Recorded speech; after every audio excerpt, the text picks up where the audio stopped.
Hey everybody, this is Carlos Garcia with Equity Real Estate. I'm here today with Matt Friendaway with Aspen Appraisal Group. Yes. So we're going to discuss a little bit about appraisals and what they are, who needs them, what kind of appraisals that are out there, what we can do to, what you can do to get the highest appraised value for your home, or things in that nature, what things you shouldn't do to your home that won't get you an appraised value that you think you might have.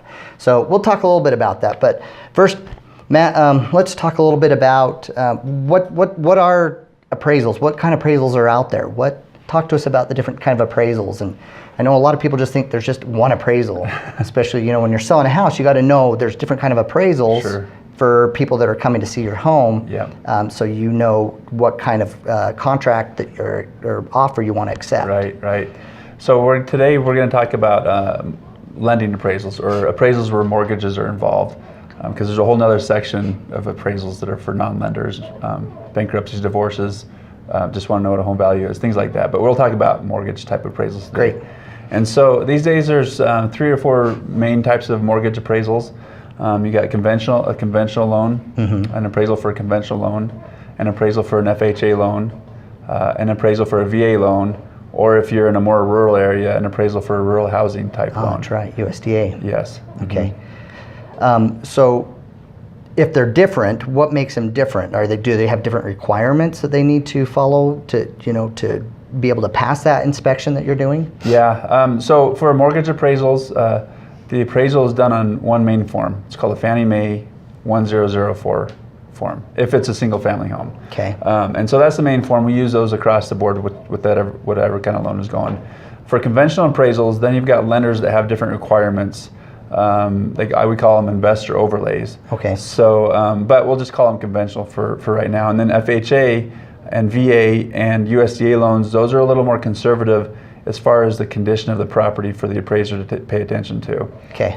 For example, if the house was built before 1978, the appraiser is really going to be looking for peeling paint on the outside and on the inside, because before that there was lead-based paint, and we're looking for safety issues and things like that. So we're going to be the appraiser is going to be a little bit more stickler on the condition of the home on FHA, VA, and USDA loans. So if you got peeling paint on your house, you want to make sure to take care of that before the appraiser comes out, because you're going to have to take care of it anyway if it's an FHA or VA loan, right? That's right. You're going to want to scrape it, make sure you get up the paint chips, and then repaint it with non-lead-based paint, of course. Are there other things that people need to know that your house needs to have to be able to pass an FHA or VA loan? Yeah, another big one is water heater straps.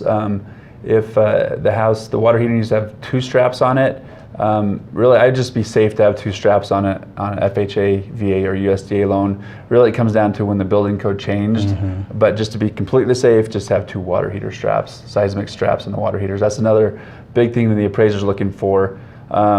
Before we go out to the house, if the house is vacant, make sure the utilities are on, the water heater's on, the lights are working, things like that, because that's what the appraiser has to test out in those situations. And if those things aren't on, the appraiser is going to have to come back out and look at it, and which is going to cause additional fee and delay in closing time.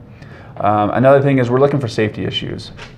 So in the old, a few years ago, it was required to have railings on all stairs. Yeah. That's not a requirement by FHA anymore, but the appraisers are looking for safety concerns. So if they're really steep stairs, probably a good idea to have a railing just for safety. Because the appraiser will still call that out if it's a safety issue. Yeah, if they're worried about somebody falling down the stairs more than they would on regular slope stairs. And then another thing to pay attention to is railings around decks and exterior stairs. If the deck or the stairs are higher than 3 feet, usually most building codes require a railing around them too. So appraisers will be looking at those. And the roof condition, make sure it's in good condition too. Great, thanks so much. Yep.